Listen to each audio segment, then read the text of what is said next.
Rise and shine, Marines. Marines. Marines. Marines. Marines. Marines. Marines. Marines. I wake up in the morning thanking baby Jesus for every day I'm in the Corps. Hoorah! If you're one of those people that just Googled a review for Colonial Marines because you saw it on sale for like 50 cents on Steam or some shit, and you're wondering if it was worth your time or just want your opinion validated, I'll give you the 1-sentence long review before I get into the deranged rant this video is no doubt going to be. Is Colonial Marines good? Well, imagine Doom. Now imagine Doom has 3 enemy types, bad level design, bad sound design, awful stock music, looks like a Unity engine asset flip, and has a campaign that's only 6 hours long. Aliens Colonial Marines is a goddamn Greek tragedy. I bought this game at full price because the joy I bring to the hearts of millions of loyal fans is worth it, only to find out that just a couple of weeks ago, it was on sale for $3. If this or anything similar happened to you, I suggest you do what I did and go to the official government website for the country of Norway. Read up on their immigration policy and start to prepare a statement for requesting political asylum because your human rights have been violated. I should probably mention up front that I'm not exactly an Alien franchise super fan. The first movie is a masterpiece, obviously. If you ask someone what the best horror movie of all time is, and they answer anything other than The Exorcist, The Thing, or Alien, they're wrong. That being said, this is a sci-fi series, and sci-fi is written by nerds. Nerds tend to do this thing where they try to answer every question and fill every plot hole, and give their nerd fans a deep fictional world to get lost in, and that's great, but not for Alien, and let me explain why.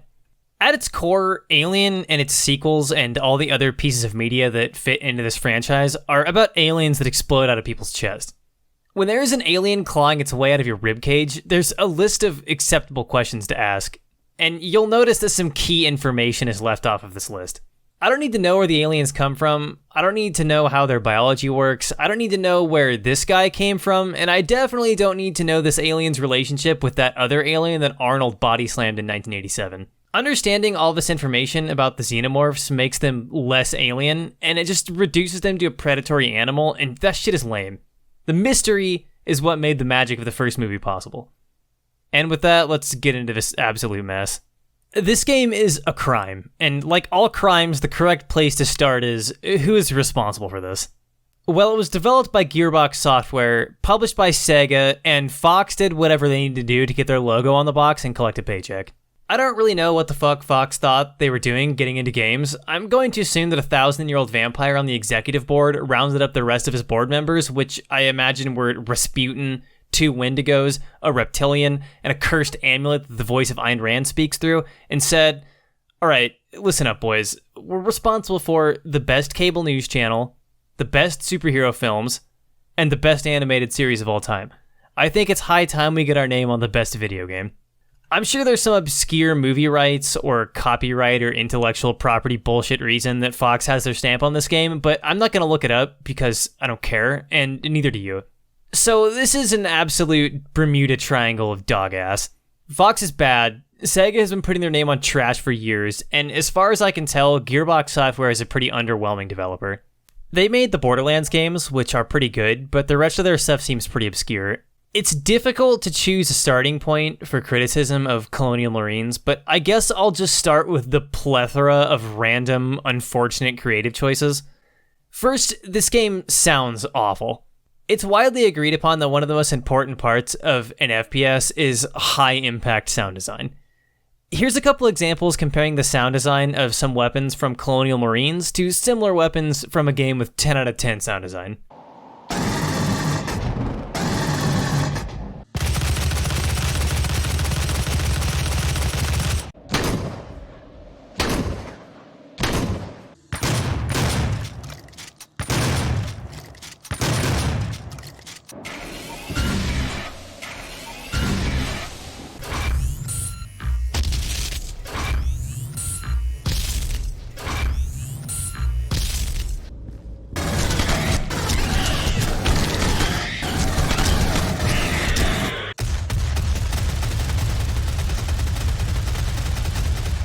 Do you see what I mean? It's extremely flat, and these games are only 3 years apart from each other. I know there's going to be at least one ultra nerd that sees this video and says, but Jacob, they used similar gun noises from the movie, and I would say that I don't think replicating sound effects from a 1986 film in your modern video game is a very good strategy. This game also uses an obnoxious amount of obvious stock sound effects. This stock pig squeal used for the aliens gets real tired real quick. Using stock sound effects is one of the biggest creative hack moves that not enough people call out. If you're using a sound bank of a bunch of stock sound effects and you actually know what you're doing, there are all kinds of ways to edit and combine sounds to engineer actually unique sounding effects. Just slapping stock files in is completely unforgivable in how lazy it is. And while we're still approximately on the topic of sound, let's move on to music. This game has probably the most soulless and boring soundtrack I've ever heard. Listen to this.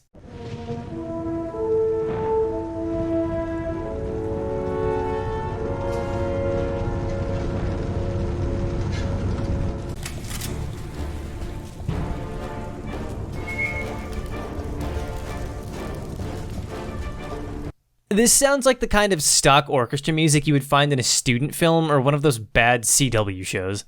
It doesn't build the atmosphere of being on an alien planet. It doesn't build tension. It just gives me flashbacks to all the money that I've wasted on movie tickets for shitty summer blockbusters. The credits of this game list a composer, who I assume was taken hostage. This guy seems like he's done some interesting creative stuff for other games, so I'm going to guess that whatever hack was directing him on Colonial Marines pushed him in a direction this boring. So that basically covers how the game sounds. Let's get into how it looks, and I'll give you a hint, it isn't good. You know you're in for a wild ride when film grain is turned on and the FOV is set to its lowest setting by default. First, let's look at the UI. Everything has these ugly scan lines to try to give the game a retro feel, but it just ends up looking terrible. The only reason the tech in both the original Alien film and Aliens looks so retro is because those movies were made in 1979 and 1986 respectively. They didn't really know what technology was going to end up looking like, and if James Cameron was directing Aliens in 2013 when this game was released, I doubt his vision would have included CRT monitors. I get they're trying to appeal to nostalgia here, but it isn't to the game's benefit at all. Moving on to the game world, I can't figure out exactly why this game's assets feel so underwhelming. They're just aggressively generic. It feels like Gearbox just had a bunch of industrial sci-fi shit laying around from various side projects and just decided to make an Alien game. Of course, there are some areas that are taken directly from the movies that would have had to have been made specifically for this game, but most of it looks very standardized. And again, I know that Ultra Nerd from earlier is going to say some bullshit about how the Alien franchise defined what we would come to know as the industrial sci-fi aesthetic for games and films for decades to come, and that's why it seems so generic almost 40 years later. But that's some dang gobbledygook. Look at this footage from Dead Space 2, a game and a franchise that borrows heavily from the same aesthetic that Alien popularized. Everything in Dead Space 1 and 2 feels intentional and fairly unique. You can tell people were passionately designing these assets. Dead Space looks like Dead Space. Colonial Marines looks like an asset package that I could buy on Unity. In addition to just looking bland, the actual level design itself is terrible. Most of the time, you're just sort of wandering around from objective to objective, and the levels barely feel like they were designed around the game. It almost feels like the level design and the world building was done by a part of the team that had zero communication with anyone else for the majority of the game's development, and they just sort of turned them in to the rest of the developers and were like, here's a place, good luck. Maybe I was just checked out completely while playing this game, but I swear there are large chunks of levels that you don't even need to be in and are either just filler or just weren't utilized by the rest of the designers. The last thing I'll talk about in this category is the character development of the Marines and the voice acting. The voice acting is awful, which shouldn't surprise anyone. In the opening cutscene, there's this part where it literally sounds like a voice actor is reading off of a script in front of their face, and it doesn't get much better from there. My unit has suffered immense casualties on LV-426 and requests immediate assistance aboard the USS Sulaco. This game tries to be story-driven, but with acting this bad, it's very difficult to get invested. But the voice actors are barely to blame for this because the script they were given to work with is comically bad. If you couldn't tell from my intro, these aren't characters, they're caricatures. The Marines are completely over the top and ridiculous in a way that makes even the Marines in the Aliens movie look tame. Listen to some of this made-up military jargon they're constantly spouting. This is Raider 6-5. The umbilical is venting atmo into the black. Looks dicey, sir. Why would you even say this entire sentence? No human being would say this. She might say, we're losing Atmo, but she probably wouldn't fill one sentence with every possible piece of military slang in the middle of a life-threatening situation. This shit feels like it was written by lizards. Here's the worst one I noticed. This is Raider 6-5. Just got visual on 3 Cheyennes evacuating Shrap heads onto the Sulaco. Hoorah. Friendlies, watch your fire and send those Wayu bastards straight to hell. This is really distracting and plagues the entire game. If you're watching this and you need to write characters someday, let me give you a tip. Marines are people. They talk like people most of the time, and not like this. This is Jacob Actual. What's the sit rep on Dust Off? We're gonna need an ASVAP on the Marsec, and that is an 0800 priority. Over and out. I guess now is probably as good a time as any to start talking about this game's 4 mechanics. This is an FPS, and an FPS at their core is basically just moving a cursor around an XY axis and clicking on enemies until they go away. We aren't exactly talking about the Citizen Kane of game mechanics here, but there are some details that deserve to be mentioned. Almost all of them are the opposite of good. So the first thing you're likely going to notice is this game's inventory system is extremely weird. So you have a loadout that you set, which includes a primary and a secondary weapon, and then you can cycle through those 2 weapons and your sidearm and your grenades. Okay, makes sense. Here's where it stops making sense. So you don't pick this loadout at mission select or at the start of the level or anything like that. You can just change it at any time on the fly with this weapon wheel. If you've ever watched my ukulele video, you'll probably be able to guess how I feel about this kind of shit.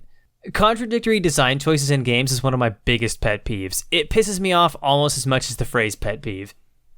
If you're going to do a loadout system, then you need to make the player's choices actually matter. Make them choose the loadout at the start of a mission so they actually need to strategize their choice using their big nerd brains. If you're going to use a weapon wheel, just fucking use a weapon wheel. In what dimensional reality would you ever need to use both of these systems at the same time? To make this even more annoying, the ammo drops in the game tend to be weighted in favor of the primary and secondary weapon you have equipped, so you aren't even incentivized to swap weapons most of the time, even though you have the option to. Committing to a single coherent design choice instead of trying to pull off the best of both worlds bullshit will almost always guarantee that your game is going to be a little bit better.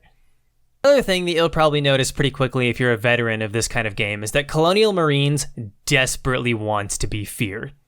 The campaign is roughly divided into 2 different sections.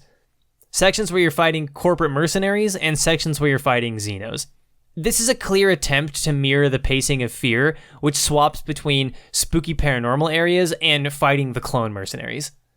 There's also a pretty obvious attempt at replicating Fear's notorious AI.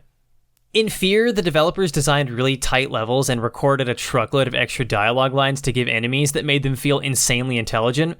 I'm not going to go on to detail about Fear, but if you want a really good explanation of what I'm talking about with its AI, you should watch this video by Mandalore Gaming.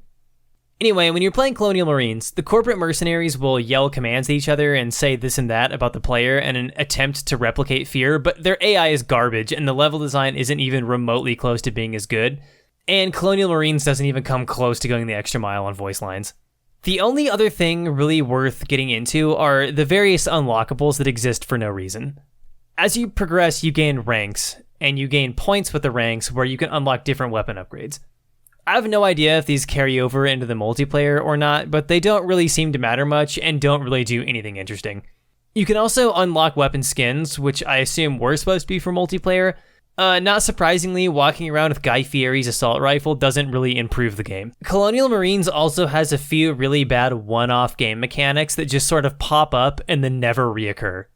These are almost always the hallmark of bad game design.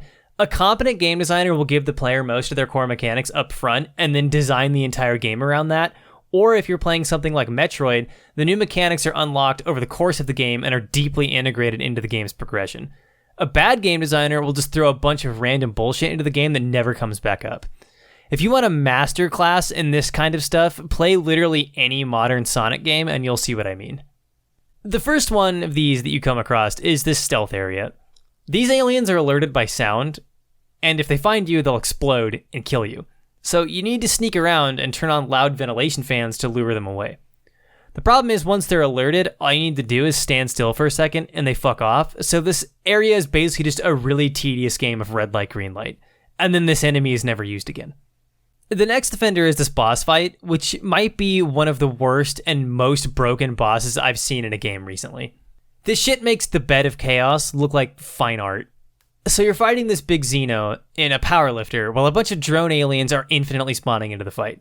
The big Xeno has this extremely annoying, unavoidable grapple attack, so basically this fight is a complete toss-up where you run around in circles bopping this alien on the nose until it dies, while praying to God that the drones stay distracted enough by the other Marines to not attack you.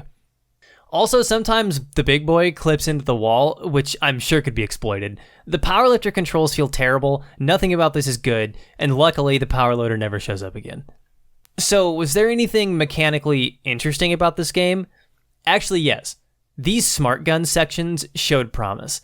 So you get these smart guns, and they have 600 ammo, and you can't pick up any more. Like the name implies, the gun targets enemies on its own, and usually when you find this, it's in an area overwhelmed with enemies. Taking most of the control of the cursor out of the player's hands and forcing them to focus on managing ammo and prioritizing which enemies need to be killed first in a fast-paced, non-stop assault is actually a pretty fun idea for short sections of gameplay. These parts almost feel like a weird cross between a rail shooter and a tower defense game. This idea really could have gone somewhere if it was fleshed out a little better. So I think I mentioned at some point during this rambling disaster that this game is supposed to be story-driven. And let me tell you, I've never seen less story be told in 6 hours. The crux of the story is this. Evil megacorporation Weyland-Yutani is up to their same old wacky hijinks again, and are trying to weaponize the xenomorphs. It's up to you and your team of big tough spacemen to stop them. That's it. There are some plot points here and there, and this game is supposed to be a literal continuation of Aliens, so some characters from the movie show up, but there's just nothing to discuss here. I will say, though, that the entire plot of Weyland-Yutani weaponizing the Xenos is so goddamn dumb. Anytime a plot revolves around weaponizing animals, it's stupid. It was stupid in Jurassic World, it's stupid in the Alien franchise, and it was stupid in real life. We already weaponized the best animal. They're called people. Imagine this scenario. You're in your military base over here with your aliens, and you need to get them into this enemy military base over there. What's your plan? Well, you could have the aliens walk over, but they just got shot from 200 yards away by people with guns. Well, what if we drove them in? Well, it looks like your vehicles got destroyed by high-power explosives fired by people. Well, we could airdrop them in. Well, we got shot down by anti-aircraft guns built by people. The only way this plan works is if you somehow infect a person who can get onto the base with the Xeno without them knowing, and then they get onto the base, and the Xenomorph explodes out of them and starts to initiate a complicated Rube Goldberg machine of murder where it builds a hive and starts killing everyone. Even then, the second you pull this off, the entire planet goes, oh, well, I guess the Americans have aliens now. And then every country spends a few $1 billion coming up with a comprehensive anti-alien contingency plan, and then it never works again. It's so much more efficient to just drop a fucking bomb. That's why our drones drop bombs and not bears. Let's look at that real-world example that I showed earlier. This is the bat bomb. During World War II, when the US was figuring out the best way to attack Japan, they sat down and said, okay, so most of the buildings in Japan are wooden. So maybe if we fill a giant canister with bats and then attach incendiary bombs to the bats and then drop the canister over a Japanese city, the bats will all fly out of the canister and then roost in the wooden buildings, detonate the bombs, and burn down the entire city. Okay, so now you need to go out and catch like fucking 1,000 bats in a butterfly net, develop tiny little backpacks to stick the bombs in, stuff them all in a canister, and then engineer some way for them to get out mid-drop and then just assume this dumbass plan works.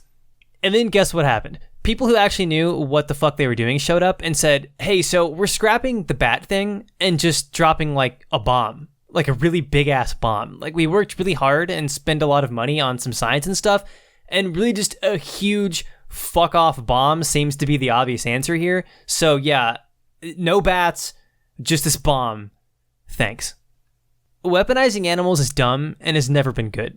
Oh, but Jacob, what about the horse? Yeah, the horse is a pretty good idea until two dudes named Gatling and Browning had a markedly better one. Now, a friend of mine did tell me that I needed to watch Aliens before I wrote this script so that I could incorporate this game's failure to continue the movie storyline into this review.